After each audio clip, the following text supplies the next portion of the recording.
Hey guys, so in this video I'm just going to attempt to explain the RedCubed mystery for anybody who did not understand. Please note that this video will spoiler the end of the mystery for you if you haven't seen it, so go check out those videos if you haven't seen them.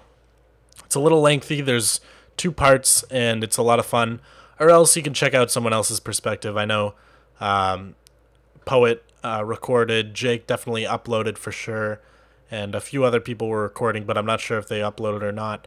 But anyhow, I'd say let's just dive right into it. And so big spoilers here, there's no turning back after this point. I'm just going to reveal that it was indeed myself, Mogswamp, that set up the prank slash mystery, whatever you want to call it. And yeah, so that was all me. So I guess I should just begin to explain how it all worked. So I started by placing 8 signs around. The first was at Silent Mist's house. The second was at Jake's. The third was at Patch's house. The fourth was at Dave's. The fifth was at my own house on the island. The sixth was at Cube's house, Ice Cube's. The seventh was at Poet's, and the final 8th one was at Just Fun. Now I chose the number 8 for a few reasons. First of all, there are 8 letters in the word Mogswamp. And so at each person's base, I left a ASCII code, and that's ASCII, which is sort of just a little programming thing. Basically, every single letter that you can type on a web page or on a computer has a little ASCII code.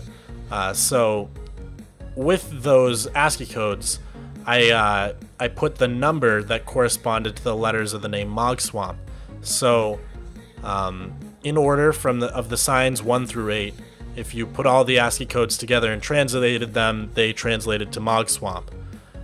In addition, I left a message at each person's base, or almost all the bases, and these messages were basically using the Caesar cipher, the Caesarian cipher, which basically, if you don't know what it is, basically what you do is you take the alphabet and write it out, and then let's say if you're going 7, you need a number with it. So for example, 7 would be 7 steps back.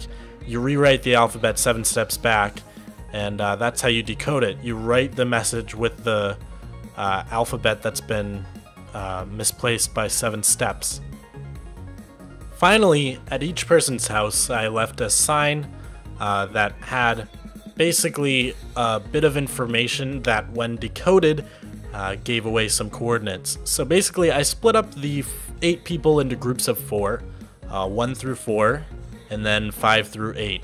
And just to mix it up a little, I gave the Z coordinate to the first group and the X coordinate to the second group. So basically, group 1 through 4, if you remember, was Silent Mist, Jake, Patch, and Dave.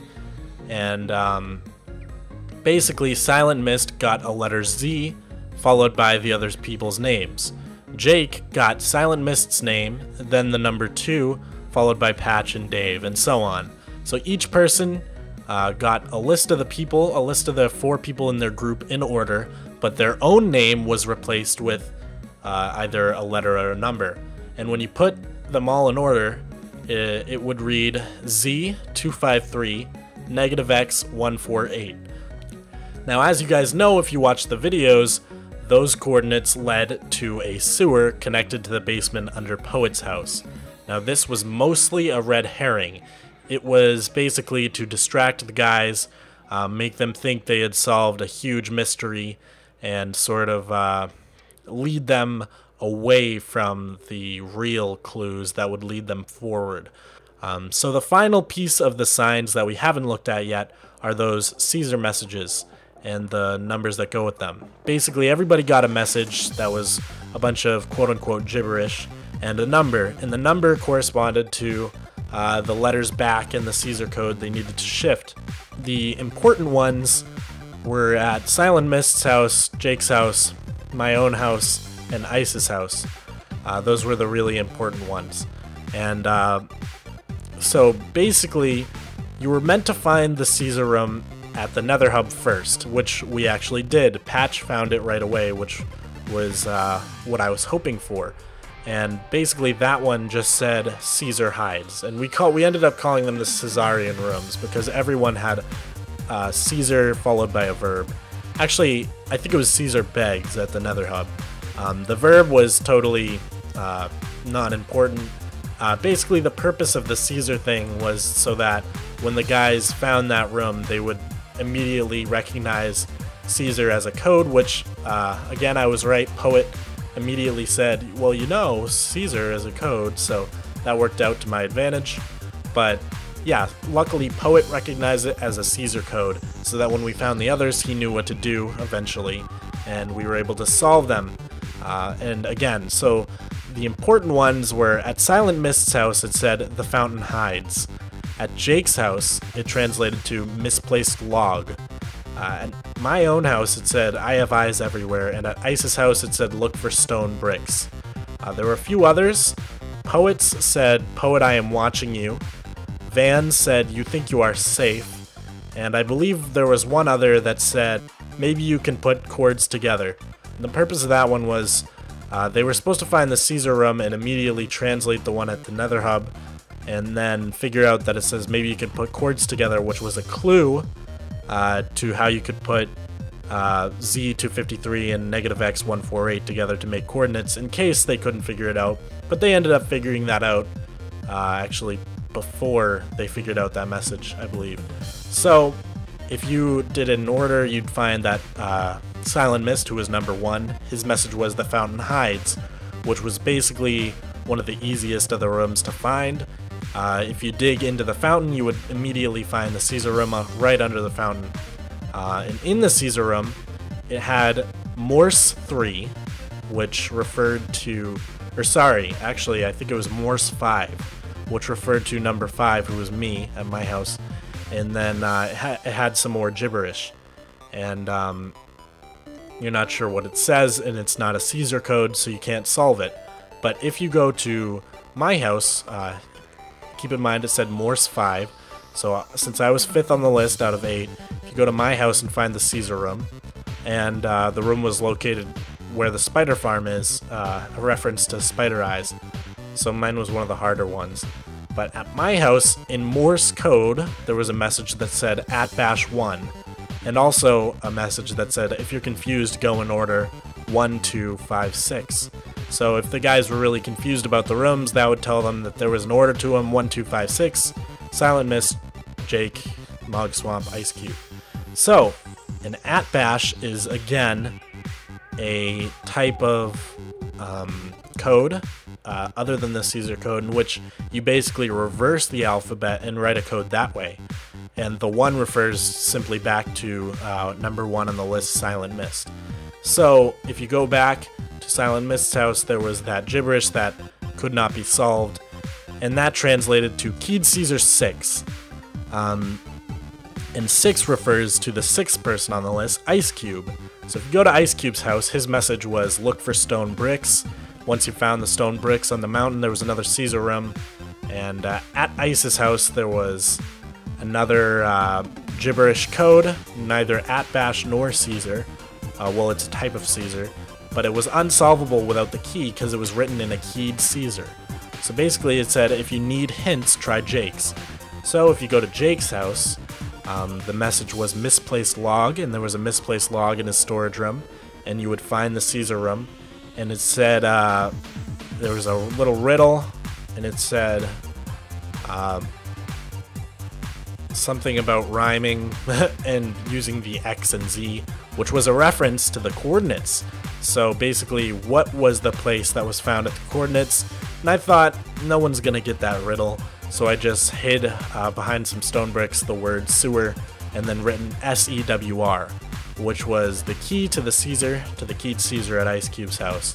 And when you plug in the keyed Caesar, basically, in order to do that, you write the word, and then write the alphabet after it without using any of the letters again, and then write the normal alphabet below it, and then you shift a certain number of letters, and then go down.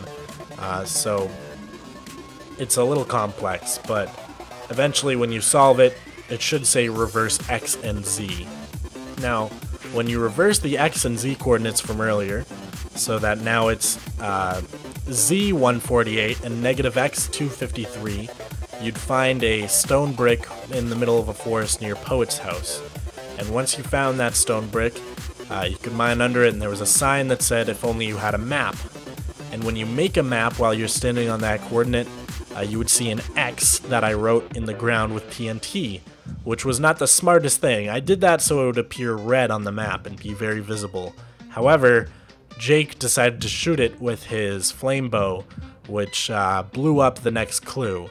But the next clue was basically, it said Nerd Her Rig, which basically is an anagram for red herring. But I was hoping that they would see Nerd Her and think, oh, Nerd Herd, and go to Nerd Herdia. So at Nerd Herdia was an anagram that basically translated to, I think it was just on carpet. Something like that, I can't remember. But anyways, so if you decode that anagram, you would say it would say just carpet. And when you go to Just house, the tiki house, and find the carpet, and find the one with the dirt, if you mine down, you would find the Caesar room. Now, in a weird turn of events, Jake blew up the clue that would lead you to the Nerd Herd's place, but Van accidentally mined into the Caesar room while he was building a base below his tiki lounge, and ended up finding the next clue anyways. So at Van's house was 2 extra anagrams. One was Be Her Hunt, and it said 2 words, and the next one was Crackled Rootlets, and it said 3 words. And then there was a minecart in the room. Now, Be Her Hunt was pretty easy. It translated to Nether Hub, but Crackled Rootlets was very hard. There were about 12,000 anagrams if you plugged it into a website, and the clue was the minecart. So basically, you gotta look for things like rail, track, cart, stuff like that. And eventually, IceCube was able to solve it, and it translated to Old Track Selector. And when you went to the Nether Hub and went to the Old Track Selector, below it there the whole time were a bunch of signs, including a chest with everybody's stuff, prizes, and a book by myself admitting that I did the whole thing. So, that was the end of the mystery. I hope you guys enjoyed. Yeah, that was basically how it all went if you didn't understand it. So, yeah, I hope you guys liked it, and I'll see you again next time.